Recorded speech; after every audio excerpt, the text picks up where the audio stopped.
hi guys মই অন্যতা আমি ব্লগলৈ আপোনালোকক স্বাগতম জনাইছোঁ আৰু আজি ফুৰিব আহিলোঁ আবেলি আৰু আমি ক'ত আহিছোঁ গম পায়নে বাৰু আমি আহিছোঁ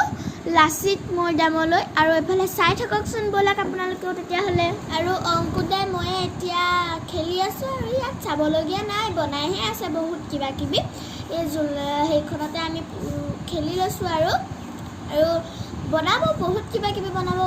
তেতিয়া আহিম আমি ইয়াৰ পৰা আমি ওলাই দিছোঁ আৰু অংকুদা আহা আৰু বেলেগ ঠাইলৈ যাম সেয়া আপোনালোকে চাই থাককচোন বহুত ভাগৰ লাগিছে অংকুদাই ফুল চিঙিলে গম পায় আৰু এতিয়া আমি আহি গ'লোঁ পাই গ'লোঁ মানে ৰাম মন্দিৰ আৰু ভিতৰৰ পৰিৱেশটো আপোনালোকক দেখুৱাইছোঁ তেতিয়াহ'লে এবাৰ আগতো আহিছোঁ খালি এবাৰ বহুতেই ভাল লাগে মানে